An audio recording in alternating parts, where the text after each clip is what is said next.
ભાવનગર જિલ્લાના તળાજા તાલુકાના ત્રાપસ ગામે 75 વર્ષીય વૃદ્ધા પર હુમલો કરી આશરે કિંમત રૂપિયા 3 લાખના સોનાના દાગીનાની લૂંટની ચકચારી ઘટનાનો પોલીસે ભેદ ઉકેલી આરોપીને ઝડપી લીધો છે। ગત તારીખ 16મી ઓગસ્ટની મોડી રાત્રે ત્રાપસ ગામે ઘરમાં એકલા સૂતેલા વૃદ્ધા ધવલબેન પ્રેમજીભાઈ કાપડિયા પર અજાણ્યા શખ્સે હુમલો કર્યો હતો। લૂંટારૂએ વૃદ્ધાનું ગળું પકડી મોઢા પર ઢીકા માર્યા બાદ તેમના કાનમાંથી સોનાના વેઢલા લૂંટી ફરાર થઈ ગયો હતો।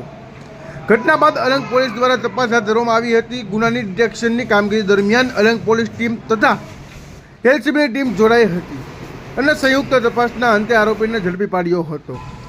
આરોપી નારસંગભાઈ વાળા હોવાનું સામે આવ્યું હતું। આરોપી હાલ ભરૂચ જીઆઈડીસીમાં કામ કરતો હોવાનું જાણવા મળ્યું છે।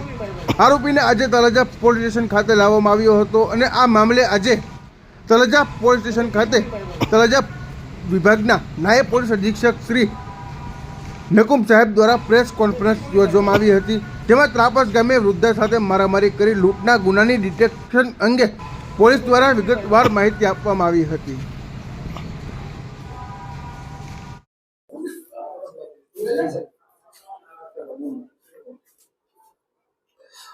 ગઈ તારીખ 16/8ના સહીસના રોજ ત્રાપજ ગામે એક લૂંટનો બનાવ આવેલ, જેમાં 75 વર્ષના માજી હતા, જે રાત્રે એકલા જ રહે છે, સૂતા હતા, જેમણે કાનમાં વેઢલા જે 7 નંગ સોનાના પહેરેલા હતા।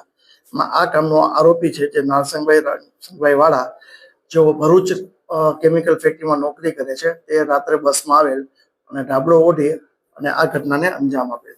ત્યારબાદ સીસીટીવી ફૂટેજ જોતા અમારે અલંગની ટીમ, એલસીબીની ટીમ તથા અલગ અલગ ટીમો બનાવીને તપાસ કરેલ, જેમાં બસ કંડક્ટરનો કોન્ટેક્ટ કરેલ, બસ કંડક્ટર પાસેથી ટિકિટ મેળવેલ। ટિકિટમાં નામ અને નંબર મળતા અમારા અલંગ પોલીસ સ્ટેશનના જે પીસી છે પારસભાઈ નાંદવા, જેમને ઓળખી બતાવેલ કે જેમને નાનપણથી ઓળખતા અને એક જ ગામના હતા।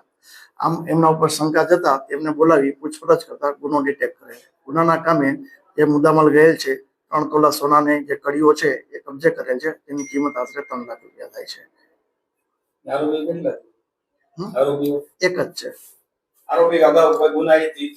અંકલેશ્વરમાં એક મર્ડર કરેલું છે,